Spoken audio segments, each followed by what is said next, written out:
শুভেচ্ছা আমন্ত্রণ রাতের বাংলাদেশের আয়োজনে। শুরুতেই জানিয়ে দেব শিরোনামগুলো। করের জাল ছড়িয়ে আগামীকাল ঘোষণা হচ্ছে বিএনপি সরকারের প্রথম বাজেট। খুচরা বিক্রেতার কাছেও যেতে চায় এনবিআর। বরাদ্দ থাকছে মিড ডে মিল সহ শিক্ষার বিভিন্ন খাতে। আছে সেখানে ফিরে যাওয়ার চেষ্টা করা হবে। আমরা বলছি এটা প্রগতিশীল কর ব্যবস্থায় প্রত্যাবর্তন করার একটি চেষ্টা আমাদের থাকবে। অর্থনৈতিক শৃঙ্খলা ফেরাতে ব্যবসা বান্ধব বাজেট হচ্ছে, সংসদে জানালেন প্রধানমন্ত্রী। বিদেশি বিনিয়োগ আনলে দেয়া হবে 1.5% কমিশন। যে পরিমাণ ইনভেস্টমেন্ট তারা নিয়ে আসবে 1.5% তাদেরকে আমরা কনসালটেন্ট ফি বা কমিশন যেভাবেই আপনি বলুন না কেন সেটা আমরা তাদেরকে দিব।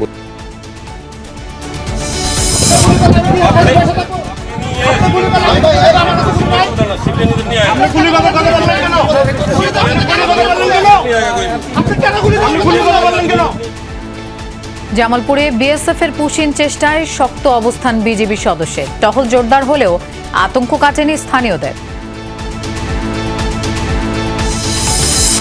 6 শিশু মৃত্যুর ঘটনায় বাতিল হতে পারে 8 দিন হাসপাতালের লাইসেন্স। কর্তৃপক্ষের জবাবে সন্তুষ্ট হয়নি মন্ত্রণালয়। আমরা কোনো সরে আসিনি, আমরা দেখছি, আমরা সন্তুষ্ট হই না, কি করা যাবে সেটাতে আমরা যাচ্ছি। এছাড়াও রাতের বাংলাদেশে আরো থাকছে। সোনিয়া মমতা বৈঠকের পর রাহুল গান্ধীর সাথে অভিষেক ব্যানার্জির সাক্ষাৎ নিয়ে নানান জল্পনা কল্পনা। তৃণমূল নেত্রীর কংগ্রেসে ফেরার গুঞ্জন কানাঘুষা।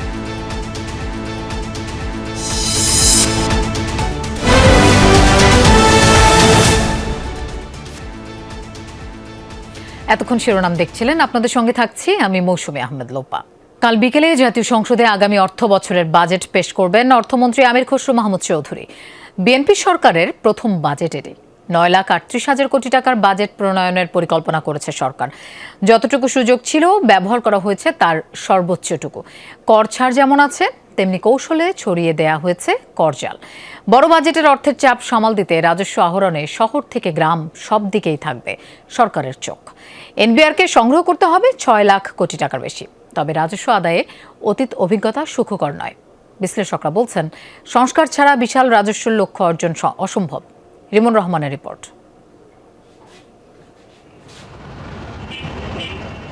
দেশের 55তম বাজেট দেওয়ার পথে সরকার। সংসদে তুলে ধরা হবে 9,38,000 কোটি টাকার ব্যয় প্রস্তাব।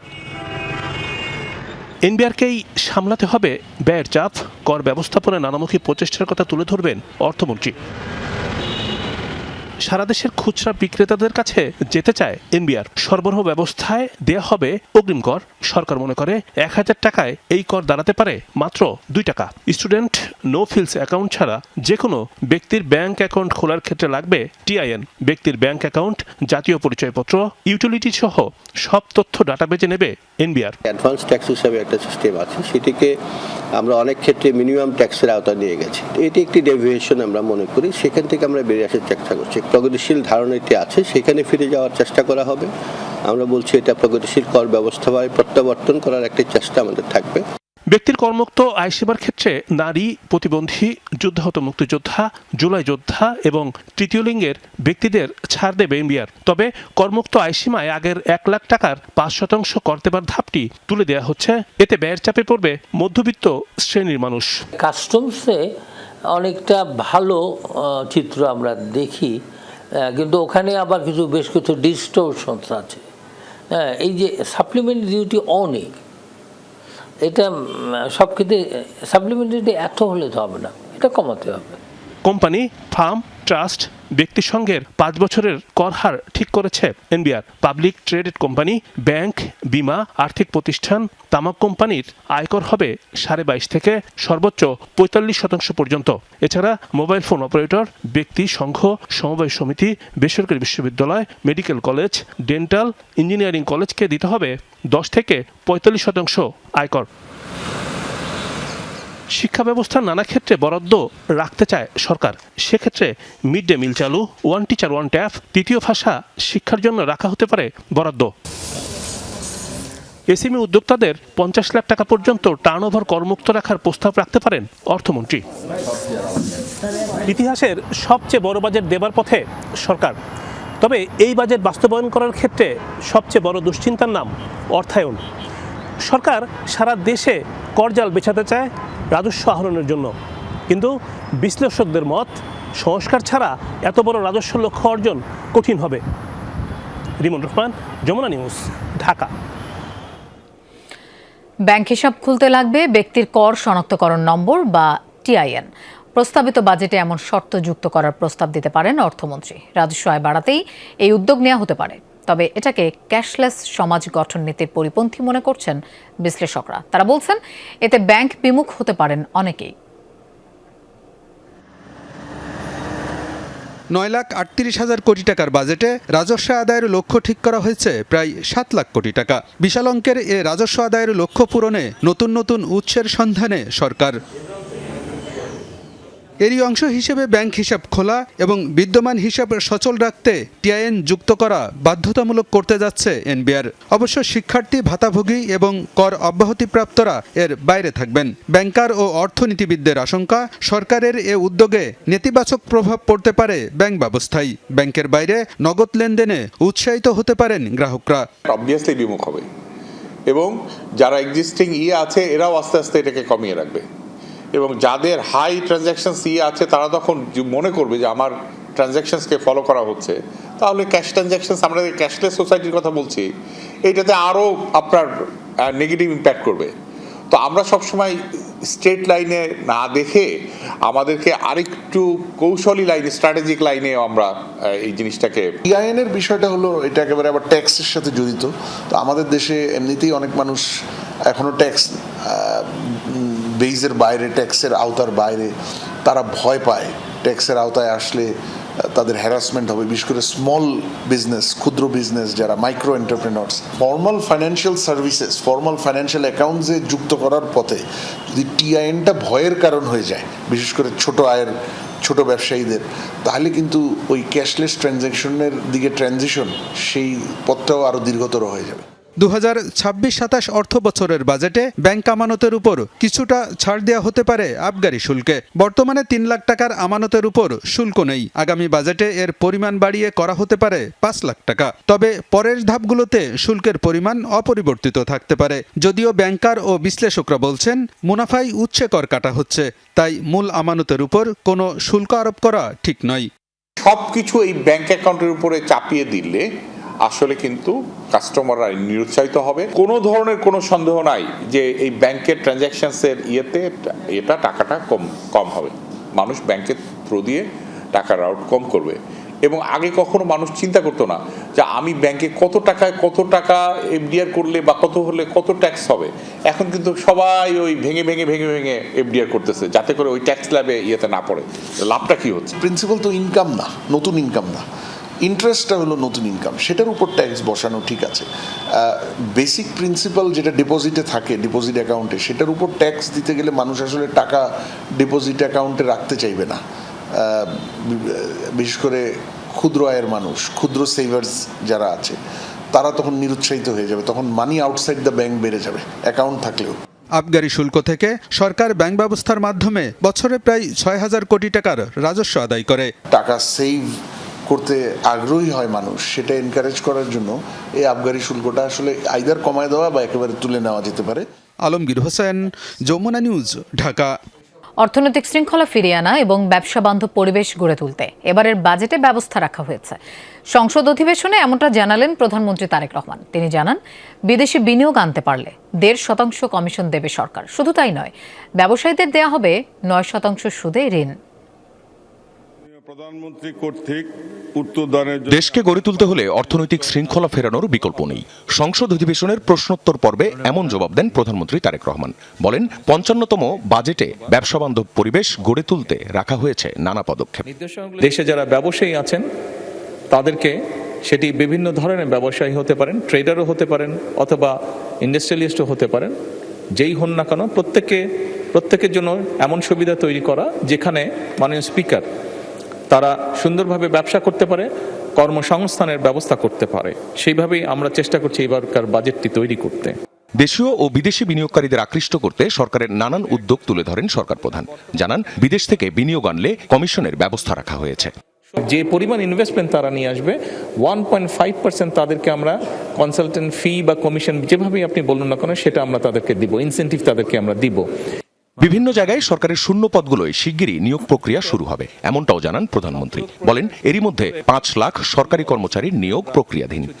সরকারের বিভিন্ন জায়গায় বিভিন্ন পদ খালি আছে, যেগুলো সরকারকে আরো গতিশীল করার জন্য, একইভাবে দেশের মানুষকে আরো সহজে সুবিধাজনকভাবে সেবা পৌঁছে দেওয়ার জন্য কতগুলো নিয়োগ গুরুত্বপূর্ণ।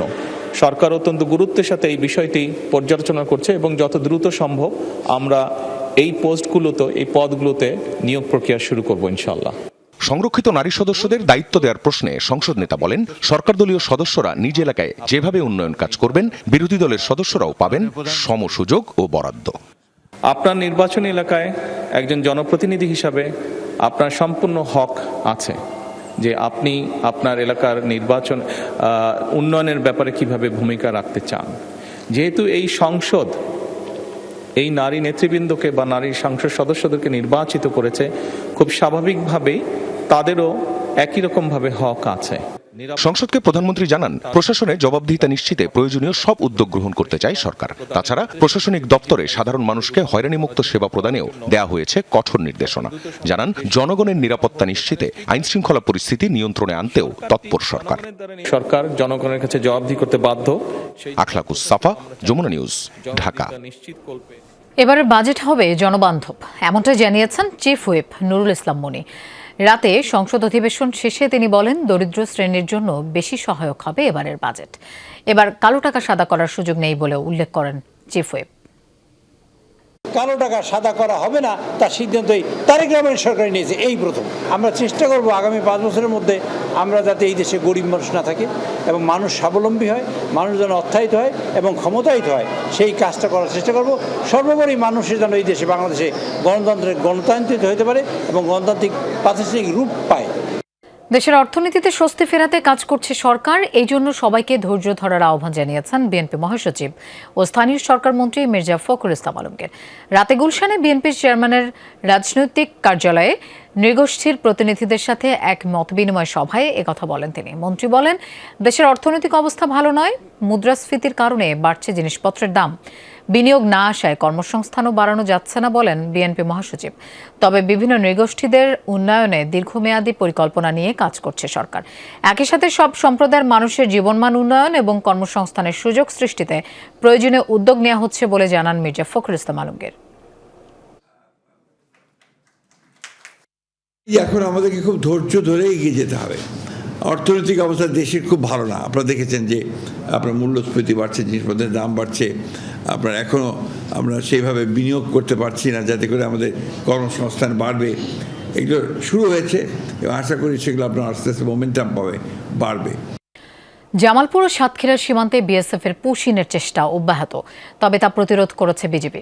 সাতক্ষীরায় সুন্দরবনের উপকূলীয় অঞ্চলে নদীপথে 15 থেকে 20 জনকে পুশিনের চেষ্টা করে বিএসএফ, কিন্তু বিজিবির তৎপরতায় তা সম্ভব হয়নি। এদিকে জামালপুরে সীমান্তের আলো নিভিয়ে 7 জনকে পুশিনের চেষ্টা করলেও বিজিবির বাধায় পালিয়ে যায় 6 জন, কিন্তু এক বৃদ্ধ এখনও শূন্যরেখায় আটকে আছেন।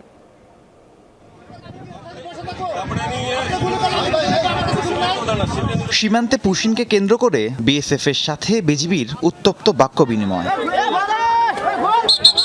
ঘটনাটি জামালপুর বকশীগঞ্জ উপজেলার রামরামপুর সীমান্তের। ভোরে 1072 নম্বর পিলারের কাছের কাঁটাতার দিয়ে 7 জনকে এপারে ঠেলে দেওয়ার চেষ্টা চালায় বিএসএফ। আমরা এখানে গার্ড দিয়ে আছি, লোক আসতেছে, আমরা নিতেছি না, আমরা রিটার্ন দিতেছি, ভারত চলে যেতেছে। 24 ঘন্টা আছি, আমাদের জীবন বাঁচি থাকতে আমরা ভারতের একটা লোক বাংলাদেশে ঢুকতে দেব না। বিষয়টি টের পেয়ে তাৎক্ষণিক বিএসএফ এর অপচেষ্টার বিরুদ্ধে রুখে দাঁড়ায় বিজিবি সদস্য ও স্থানীয়রা। এই সময় পুশিন করতে আনা 6 জন ভারতের অভ্যন্তরে পালিয়ে যায়। কলকাতা বাদাঘাট এলাকায় তার বাড়ি, কিন্তু পরিচয় পাওয়ার পরও ভারত তা ফেরত নিচ্ছে না, জোর করে বাংলাদেশের দিকে ঠেলে দেওয়ার চেষ্টা করে। আমরা সাধারণ জনগণ বিজিবির সাথে সহযোগিতা করে আসতে দিলাম না। তবে শূন্য রেখায় রয়ে যায় এক বৃদ্ধ। এই বিষয়ে পতাকা বৈঠক করে বিজিবি ও বিএসএফ, তবে কোনো সুরাহা হয়নি। এদিকে সাতক্ষীরায় সুন্দরবন উপকূলীয় অঞ্চলে নদীপথে 15-20 জনকে পুশিনের চেষ্টা করেছে বিএসএফ, কিন্তু বিজিবির তৎপরতায় সেটি সম্ভব হয়নি। অবৈধ নাগরিক বাংলাদেশে প্রবেশ করবেন না। রাহিম সারোয়ার, যমুনা নিউজ। সীমান্ত ইস্যুতে জনমত গড়ে তুলতে শুক্রবার সীমান্তবর্তী জেলা ও গুরুত্বপূর্ণ পয়েন্টগুলোতে প্রতিরোধ সমাবেশ অনুষ্ঠিত হবে, এমনটাই জানিয়েছেন 11 দলের লিয়াজো কমিটির সমন্বয়ক ডক্টর হামিদুর রহমান আজাদ। দুপুরে রাজধানীর মগবাজারে দলের কেন্দ্রীয় কার্যালয়ে 11 দলের বৈঠক শেষে সংবাদ সম্মেলনে এসব কথা বলেন তিনি। জানান, সীমান্তে পুশিনের ঘটনা যে কোনো মূল্যে প্রতিহত করতে বিরোধী দলগুলো সহযোগিতা করবে। এরই অংশ হিসেবে 15 জুন রাজধানী ঢাকায় প্রতিবাদ সভা ও সমাবেশের কর্মসূচি পালন করবে জোট। বলেন, প্রতিবেশী দেশ ভারত বাংলাদেশের সঙ্গে ধারাবাহিকভাবে অসৌজন্যমূলক আচরণ করছে। সাম্প্রতিক পুশিনের ঘটনাগুলো তারই অংশ। সীমান্ত হত্যা প্রসঙ্গে স্বরাষ্ট্রমন্ত্রীর বক্তব্য জাতীয় নীতি ও রাষ্ট্রীয় অবস্থানের সঙ্গে সাংঘর্ষিক বলেও দাবি করেন তিনি। আমাদের বিজিবির সাথে বাংলাদেশের দেশপ্রেমিক জনগণ প্রতিরোধ গড়ে তুলেছে। তারা যদি ঐক্যবদ্ধ প্রতিরোধ গড়ে না তুলত, তাহলে এতদিনে ভারত তাদের দেশের অনেক নাগরিককে বা তাদের দেশে বসবাসের অনেক লোককে বাংলাদেশকে ঠেলে দিয়ে পশ্চিমের ব্যবস্থা করত। কাল থেকে শুরু হচ্ছে greatest show on earth FIFA বিশ্বকাপ 2026। প্রথম ম্যাচে মেক্সিকোর মুখোমুখি হবে সাউথ আফ্রিকা। মেক্সিকোর আজটেকা স্টেডিয়ামে ম্যাচটি শুরু হবে রাত 1টায়। এই দিন শাকিরার দাই দাই গান দিয়ে উদ্বোধনী অনুষ্ঠান শুরু হবে। এছাড়াও বাকি দুই আয়োজক দেশেও অনুষ্ঠিত হবে জমকালো ওপেনিং সেরিমনি, যা শেষ হবে ব্ল্যাকপিঙ্ক ব্যান্ডের লিসার পারফরমেন্স দিয়ে। এদিকে বিশেষ সম্মাননা জানিয়ে স্মরণ করা হবে বিশ্বকাপ জয়ী কিংবদন্তি পেলে ও ম্যারাডোনাকে। ফুটবল প্রেমীদের অপেক্ষার প্রহর গোনা শেষ। শুরু হচ্ছে greatest show on earth FIFA বিশ্বকাপ 2026। ইতিহাসে প্রথমবারের মতো 3 দেশে অনুষ্ঠিত হতে যাচ্ছে বিশ্বকাপ, আর উদ্বোধনী অনুষ্ঠানও হচ্ছে 3 দেশেই। মেক্সিকো, কানাডা আর যুক্তরাষ্ট্রের সমর্থকরা এই 3 দেশের সংস্কৃতির দারুণ এক মেলবন্ধন ও বৈশ্বিক তারকাদের চোখ ধাঁধানো পারফরমেন্স উপভোগ করবেন। প্রতিটি আয়োজক দেশের নিজস্ব উদ্বোধনী ম্যাচের ঠিক 1.5 ঘন্টা আগে শুরু হবে এই অনুষ্ঠানগুলো। তবে বিশ্বকাপের প্রথম ম্যাচ যেহেতু মেক্সিকোতে, সে কারণেই উদ্বোধনী অনুষ্ঠানটি সবার আগে অনুষ্ঠিত হবে এস্তাদিও আজটেকা স্টেডিয়ামে। বাংলাদেশ সময় রাত 11:30টায় প্রথমেই বিশ্বকাপের অফিসিয়াল থিম সং গাইবেন শাকিরা এবং নাইজেরিয়ান আফ্রোবিটস শিল্পী বার্না বয়। এছাড়াও থাকছেন জে বালভিন এবং পপ ব্যান্ড মানার মতো জনপ্রিয় তারকারা। উদ্বোধনী এই অনুষ্ঠানে কিংবদন্তি পেলে এবং ম্যারাডোনাকে জানানো হবে বিশেষ সম্মাননা, কেননা এই ভেন্যুতেই বিশ্বকাপের সোনালী ট্রফিটি উঁচিয়ে ধরেছিল তারা। বিশ্বকাপের দ্বিতীয় উদ্বোধনী অনুষ্ঠান হবে 12 জুন কানাডায় টরন্টোর BMO ফিল্ডে রাত 11:30টায়। কানাডিয়ান সংস্কৃতির বৈচিত্র্য তুলে ধরতে এই মঞ্চে পারফর্ম করবেন মাইকেল বুবলে, অ্যালানিস মরিসেট এবং অ্যালিশিয়া কারার মতো বিশ্ববিখ্যাত শিল্পীরা। 13 জুন বাংলাদেশ সময় ভোর 5:30টায় যুক্তরাষ্ট্রের লস অ্যাঞ্জেলসের সোফাই স্টেডিয়ামে অনুষ্ঠিত হবে তৃতীয় ও শেষ উদ্বোধনী ম্যাচ। হলিউড ঘরানার এই চোখ ধাঁধানো আয়োজনে মঞ্চ মাতাবেন কেটি পেরি, ব্ল্যাকপিঙ্ক ব্যান্ডের লিসা, ফিউচার এবং অ্যানিতার মতো জনপ্রিয় আন্তর্জাতিক তারকারা। আজটেকা স্টেডিয়ামে উদ্বোধনী ম্যাচে লড়াই করবে মেক্সিকো ও সাউথ আফ্রিকা। বাংলাদেশ সময় রাত 1টায় অনুষ্ঠিত হবে এই ম্যাচটি। Sanjana ivy, Jamuna sports. 6 নবজাতকের মৃত্যুর ঘটনায় বাতিল হতে পারে 8 দিন হাসপাতালের লাইসেন্স। চূড়ান্ত সিদ্ধান্ত জানা যাবে বৃহস্পতিবার। আজ এই নিয়ে স্পষ্ট কিছু বলতে চাননি স্বাস্থ্যমন্ত্রী। তিনি বলেছেন, হাসপাতাল কর্তৃপক্ষের কারণ দর্শানোর নোটিশের জবাব সন্তোষজনক নয়। তাদের 4 থেকে 5 পৃষ্ঠার জবাব অস্পষ্ট ও অগ্রহণযোগ্য। রাজধানীর 8 দিন হাসপাতালে 6 নবজাতকের মর্মান্তিক মৃত্যু হয় 27 মে। ঘটনার তদন্ত দ্রুত শেষ করে 1 সপ্তাহের মধ্যে রিপোর্ট জমা দেয় স্বাস্থ্য অধিদপ্তর। তদন্তে উঠে আসে কর্তৃপক্ষের অবহেলার বিষয়টি। 8 দিনের আবদ্ধ গুমোট পোস্ট অপারেটিভ ওয়ার্ডে ছিল ধারণ ক্ষমতার চেয়ে বেশি রোগী। এসিও ছিল বন্ধ। এতে কক্ষের অক্সিজেন কমে বেড়ে যায় কার্বন ডাই অক্সাইড। এই অবস্থায় ওই দিন ওয়ার্ডে ছিলেন না কোনো চিকিৎসক, ডেকেও পাওয়া যায়নি নার্সদের। সব মিলিয়ে মৃত্যু হয় 6 নবজাতকের। চরম অবহেলা ও অসহযোগিতা ছিল। তদন্ত রিপোর্ট অনুযায়ী আদ্দিন হাসপাতালের লাইসেন্স কেন বাতিল করা হবে না তা জানাতে নোটিশ দিয়েছিল স্বাস্থ্য অধিদপ্তর। জবাবে হাসপাতাল কর্তৃপক্ষের ব্যাখ্যায় অসন্তুষ্ট মন্ত্রণালয়। প্রয়োজনীয় যে তথ্য, সেই তথ্যের বাইরে অনেক গল্প কাহিনী ওনারা করেছেন যেগুলি আমাদের কাছে গ্রহণযোগ্য নয়। ইচ্ছা করে করে না, এসব নানান কথা অনেক গল্প করেছে, অনেক 4-5 পৃষ্ঠা লিখেছে, এগুলো বুলেট পয়েন্ট পর কিছুই লেখেনি, বেগ রিপ্লাই। স্বাস্থ্য মন্ত্রণালয়ের সূত্রে জানা গেছে, রিপোর্ট অনুযায়ী হাসপাতালটির বিরুদ্ধে কঠোর ব্যবস্থা নিতে যাচ্ছে সরকার। বাতিল হতে পারে লাইসেন্স। এ বিষয়ে চূড়ান্ত সিদ্ধান্ত জানা যাবে বৃহস্পতিবার, বলেছেন স্বাস্থ্যমন্ত্রী। মিটিংয়ে বসে আমরা কি করতে যাচ্ছি সেটা আমরা সিদ্ধান্ত গ্রহণ করে আপনাদেরকে জানাবো। আমরা অবশ্যই ব্যবস্থা নেব। আমরা কোনো সরে আসিনি, আমরা দেখছি, আমরা সন্তুষ্ট হই না, কি করা যাবে সেটাতে আমরা যাচ্ছি। রাজধানীর মগবাজারের আদ্দিন হাসপাতাল 700 বেডের, প্রতিদিন রোগী ভর্তি থাকে 400-র মতো। আলমগীর স্বপন, যমুনা নিউজ, ঢাকা। যারা ইসলামী ব্যাংকের গ্রাহক সেজে স্লোগান দিচ্ছেন তারা অস্থিতিশীলতা সৃষ্টির চেষ্টা করছেন, এমন অভিযোগ তুলেছেন পানি সম্পদ মন্ত্রী শহীদ উদ্দিন চৌধুরী অ্যানি। দুপুরে বাংলাদেশ কৃষি ব্যাংক অডিটোরিয়ামে শহীদ প্রেসিডেন্ট জিয়াউর রহমানের 45তম শাহাদত বার্ষিকী স্মরণে আলোচনা ও দোয়া মাহফিল অনুষ্ঠানে তিনি এই মন্তব্য করেন। মন্ত্রী আরও বলেন, দেশকে রক্ষা করতে হলে প্রধানমন্ত্রী তারেক রহমানকে সহযোগিতা করা সবার দায়িত্ব।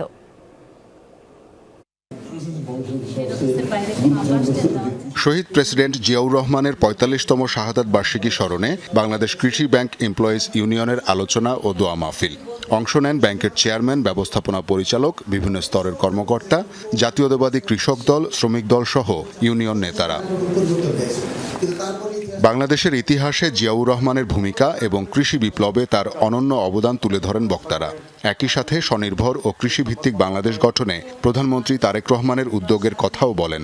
মাননীয় মন্ত্রী, পানি সম্পদ মন্ত্রণালয়, শহীদ উদ্দিন চৌধুরী এনি ভাই এখানে এসেছেন। আমরা আজকে কৃষি ব্যাংক গর্বিত যে কৃষি ব্যাংকের সকল কর্মকর্তা কর্মচারীকে এত ভালোবাসা উনি, কারণ এত ব্যস্ততার মাঝেও উনি কৃষি ব্যাংকে আজকে সময় দিয়েছেন এসে। কৃষক কার্ডের কথা আমরা জেনেছি যে এই কাজগুলো যে সহজে ঋণ প্রদান, ভর্তুকি দেয়া, তারপরে আমাদের মৎস্য চাষি, পশুপালনকারী, খামারি, কৃষিখাতে যে ক্ষুদ্র ব্যবসায়ীদের যে সুবিধা দেয়া, এটার সাথে সাথে একটা নীরব বিপ্লব বাংলাদেশ কৃষি ব্যাংক।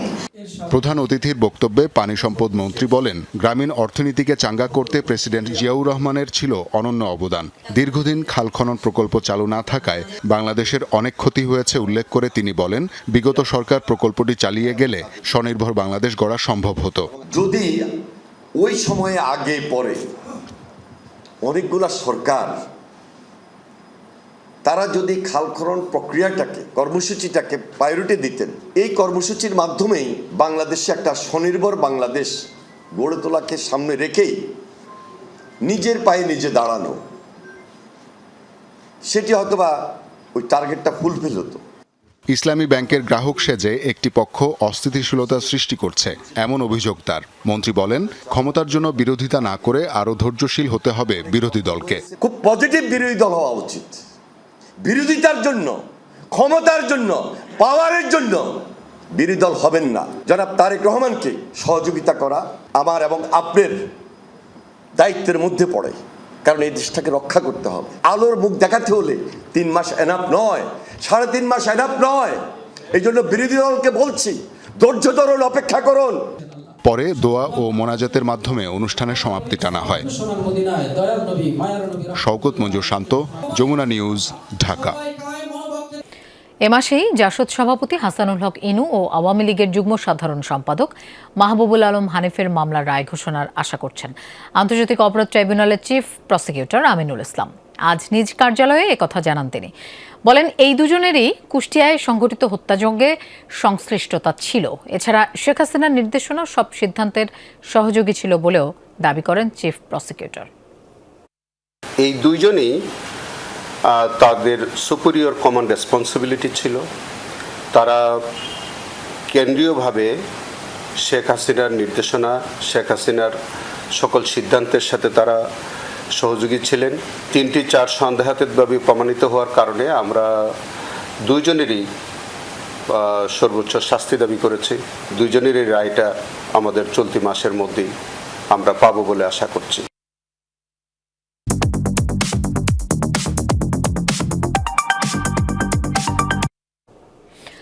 চিত্রনায়ক সালমান শাহর মৃত্যুর প্রকৃত কারণ উদ্ঘাটনে তৃতীয়বার দেহাবশেষ কবর থেকে উত্তোলনের অনুমতি দিয়েছেন আদালত। গত 24 মে এই আদেশ দেয়া হয়। আজ একথা জানিয়েছেন মামলার তদন্ত কর্মকর্তা।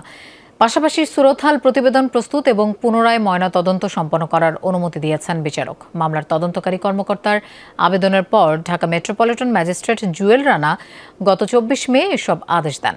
এর আগে গত 20 মে মামলার তদন্তকারী কর্মকর্তা সিআইডি পুলিশের পরিদর্শক জিয়াউল মোর্শেদ দেহাবশেষ কবর থেকে আবারও তোলার জন্য আবেদন করেন। দেশে বিদেশে সশস্ত্র বাহিনীর ভাবমূর্তি নষ্ট করতে নানা রকম তৎপরতা ছিল বলে মন্তব্য করেছেন প্রধানমন্ত্রী তারেক রহমান।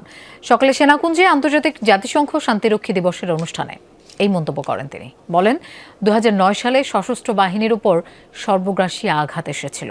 সেনা সদস্যদের উদ্দেশ্যে প্রধানমন্ত্রী বলেন, পেশাদারিত্ব, শৃঙ্খলা ও চেইন অফ কমান্ড ছাড়া সম্মান ও মর্যাদার সাথে টিকে থাকা কঠিন।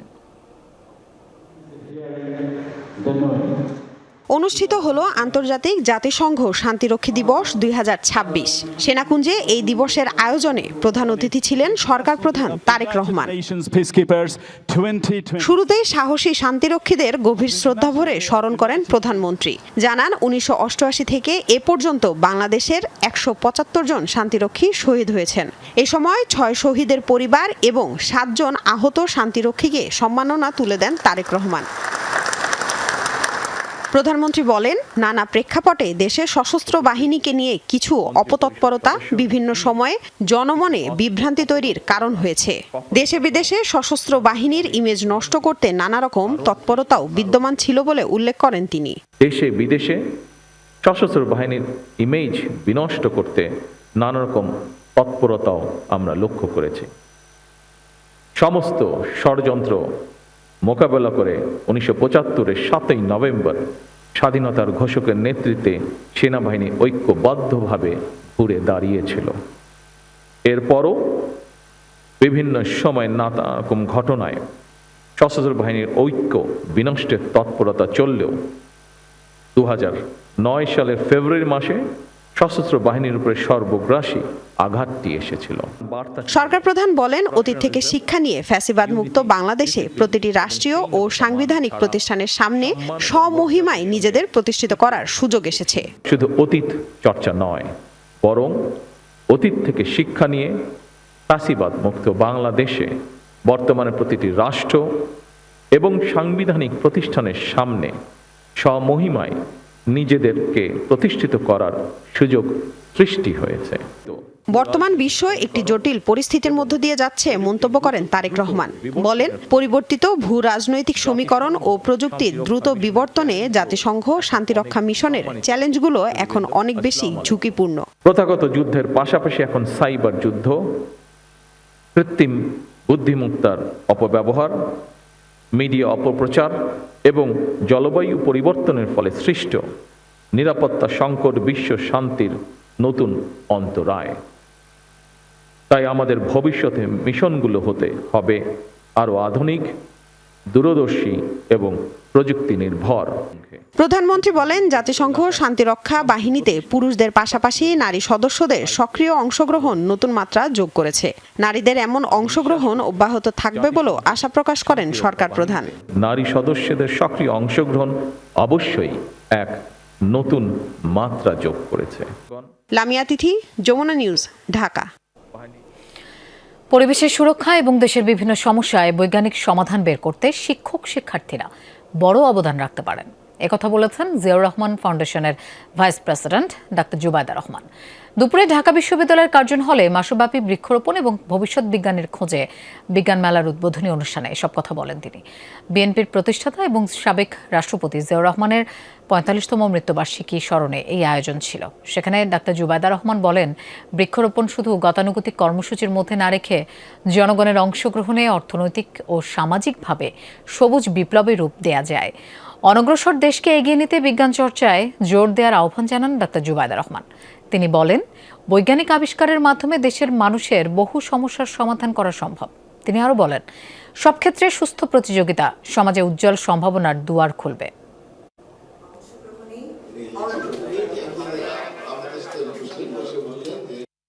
পরিবেশ সুরক্ষায় এবং দেশের বিভিন্ন সমস্যার বৈজ্ঞানিক সমাধান বের করার ক্ষেত্রে শিক্ষক, শিক্ষিকা এবং শিক্ষার্থীরা নিঃসন্দেহে বিরাট অবদান রাখতে পারে।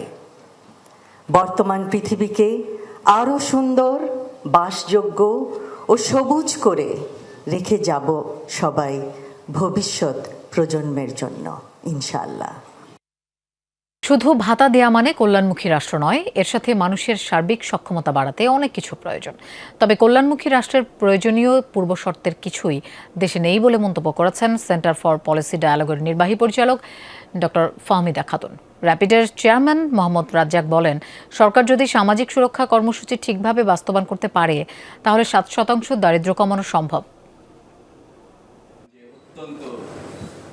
কল্যাণ রাষ্ট্রের পথে নতুন সরকারের প্রথম বাজেটে সামাজিক সুরক্ষার ভূমিকা কতটুকু শিরোনামে আলোচনার আয়োজন করে গবেষণা প্রতিষ্ঠান ভয়েস ফর রিফর্ম। বিকেলে রাজধানীর কারওয়ান বাজারে প্রতিষ্ঠানটির কার্যালয়ে সভায় বক্তারা বলেন, ফ্যামিলি কার্ড বিতরণ স্বচ্ছতার সাথে করা গেলে প্রান্তিক জনগোষ্ঠী উপকৃত হবে। এখানে যদি সিলেকশন টার্গেটিং গুলো করে তাহলে করাপশন অনেকাংশেই কমে যেতে পারে। বক্তারা বলেন, সরকার যদি সামাজিক সুরক্ষা কর্মসূচি ঠিকভাবে বাস্তবায়ন করতে পারে তাহলে 7% দারিদ্র্য কমিয়ে আনা সম্ভব। তবে তা বাস্তবায়নে চ্যালেঞ্জ রয়েছে। সবচেয়ে পপুলার পলিসি মনে হচ্ছে এটা ঠিক করে বাস্তবায়ন না করা হলে সেটাই খুব তাড়াতাড়ি দ্রুত একটা আনপপুলার এতে পরিণত হবে। শুধু তৈরি পোশাক ও রেমিটেন্সের উপর নির্ভর করে সামাজিক নিরাপত্তা সুরক্ষা কর্মসূচি পরিচালনার ঝুঁকি আছে বলে মন্তব্য করেন সিপিডির নির্বাহী পরিচালক। কল্যাণমুখী রাষ্ট্রের তো অনেক দায়িত্ব, শুধু তো ভাতা না, এবং ভাতার চাইতেও হচ্ছে গুরুত্বপূর্ণ যে আমি মানুষকে কতখানি সক্ষমতা দিতে পারলাম। বক্তারা বলেন, কল্যাণমুখী রাষ্ট্রের ধারণা থেকে বাংলাদেশ অনেক পিছিয়ে। বর্তমান বাস্তবতায় বাংলাদেশে কল্যাণমুখী রাষ্ট্র শুধুই একটি কথা। কল্যাণমুখী রাষ্ট্র হওয়ার জন্য যে পূর্ব শর্তগুলো সেইগুলো কিন্তু আমাদের নাই। শাকিল হাসান, যমুনা নিউজ, ঢাকা। এলাকায় আধিপত্য বিস্তারকে কেন্দ্র করে কিশোরগঞ্জের ভৈরবে সংঘর্ষে জড়িয়েছে দুই গ্রুপের সমর্থকরা। বুধবার রাতে উপজেলার দুজয় মোড়ে তারা সংঘাতে জড়ায়। পুলিশ জানায়, এলাকায় আধিপত্য বিস্তারকে কেন্দ্র করে আগে থেকেই বিরোধ ছিল কিশোর গ্যাংয়ের সদস্য অন্তর ও মাইক্রোবাস স্ট্যান্ডের সভাপতি সিয়াম গ্রুপের মধ্যে। কয়েকদিন আগে সিয়ামের লোকজনের সাথে অন্তরের সমর্থকদের ভাড়া নিয়ে বিরোধ হয়। সেই জেরে বুধবার সন্ধ্যায় সংঘর্ষে জড়ায় তারা। পরবর্তীতে দুই পাড়ার যুবক ও কিশোররা সংঘবদ্ধ হয়ে ধাওয়া পাল্টা ধাওয়া শুরু করে। এতে ঢাকা সিলেট মহাসড়কে যান চলাচল বন্ধ হয়ে যায়। খবর পেয়ে ঘটনাস্থলে গিয়ে পরিস্থিতি নিয়ন্ত্রণে কাজ শুরু করে পুলিশ।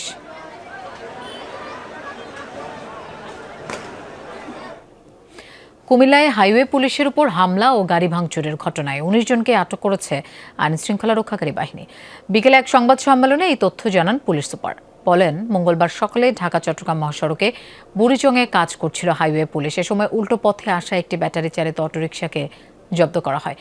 থানায় নেওয়ার সময় চালকের জোড়াজুড়িতে অটোরিকশাটি উল্টে যায়। তখন আশেপাশে থাকা অটোরিকশা চালকরা পুলিশের উপর হামলা চালায় ও গাড়ি ভাঙচুর করে। এই ঘটনার পরপরই অভিযানে নামে পুলিশ।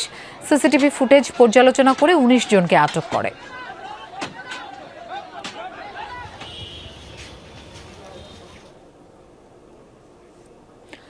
টানা 2 ঘন্টার বৃষ্টিতে ডুবল খুলনা নগরীর নিচু এলাকা। সন্ধ্যা 6টা থেকে রাত 8টা পর্যন্ত 75 মিলিমিটার বৃষ্টি হয় নগরীতে।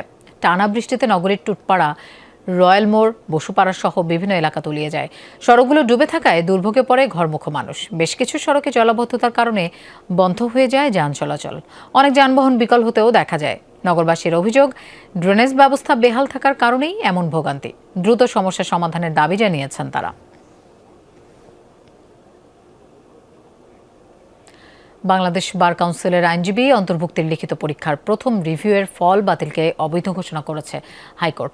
একই সঙ্গে প্রথম রিভিউতে উত্তীর্ণদের মৌখিক পরীক্ষায় অংশ নেওয়ার সুযোগ দিতে বার কাউন্সিলকে নির্দেশ দেওয়া হয়েছে।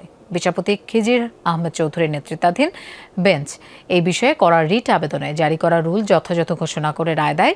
রিট আবেদনকারীদের পক্ষে শুনানি করেন আইনজীবী বদরুদ্দোজাত বাদল, ফয়সাল মাহমুদ ফয়েজি ও এম আশরাফুল ইসলাম।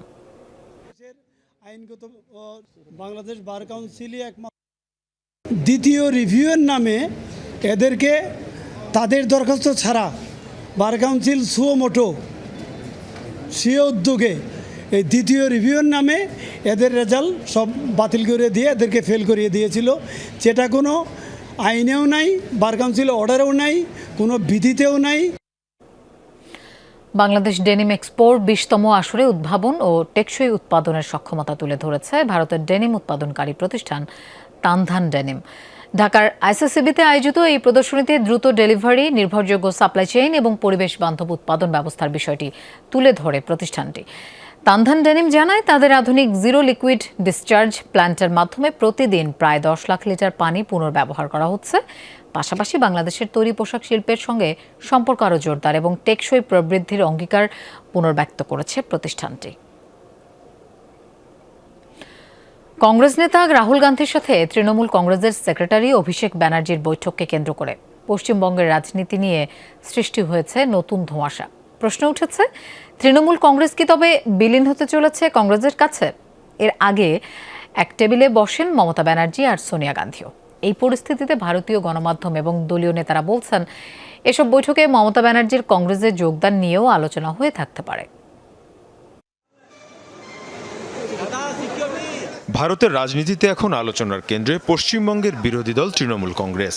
একদিকে চলছে একের পর এক টিএমসি নেতা, এমপি ও বিধায়কদের বিজেপিতে যোগদান, অন্যদিকে দিল্লিতে কংগ্রেস নেতৃত্বের সাথে তৃণমূলের শীর্ষ পর্যায়ের নেতাদের একাধিক বৈঠককে ঘিরে সব মিলিয়ে তৈরি হয়েছে এক ধরনের রাজনৈতিক ধোঁয়াশা। বুধবার দিল্লিতে কংগ্রেস নেতা রাহুল গান্ধীর সাথে বৈঠক করেন তৃণমূল কংগ্রেসের সেক্রেটারি অভিষেক ব্যানার্জি। এর আগে বৈঠক হয় কংগ্রেস নেত্রী সোনিয়া গান্ধীর সাথে টিএমসি প্রধান মমতা ব্যানার্জির। এই ধারাবাহিক বৈঠককে ঘিরে শুরু হয়েছে নতুন রাজনৈতিক জল্পনা। প্রশ্ন উঠছে, তাহলে কি তৃণমূল কংগ্রেস ধীরে ধীরে কংগ্রেসের সাথে আরও ঘনিষ্ঠ হচ্ছে? এমনকি কিছু মহলে গুঞ্জনও ছড়িয়েছে, ভবিষ্যতে কি তৃণমূল কংগ্রেস কংগ্রেসের সাথে জোট নয় বরং আরও বড় কোনো রাজনৈতিক একীভূতকরণের পথে হাঁটতে পারে। যদিও কংগ্রেসের তরফ থেকে এমন কোনো আনুষ্ঠানিক প্রস্তাব দেওয়া হয়নি, আর টিএমসিও মমতার কংগ্রেসে যাওয়ার বিষয়টি নিশ্চিত করেনি। তবে দলীয় নেতাদের কথাতেও মিলছে নানা আভাস। আগে কখনো তৃণমূল নেতারা আমাদের কেন্দ্রীয় নেতাদের সাথে যোগাযোগের কোনো প্রয়োজন মনে করেননি, কিন্তু যখনই দলটি ভাঙনের মুখে পড়ল তখনই তারা যোগাযোগ বাড়িয়েছেন। তবে আসলেই যদি মমতার কংগ্রেসে ফেরা নিশ্চিত হয়, আনুষ্ঠানিকভাবেই জানানো হবে।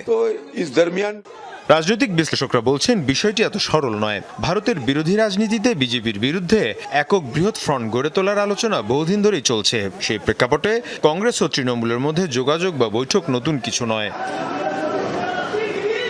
মীর মুশফিকা হাসান, যমুনা নিউজ।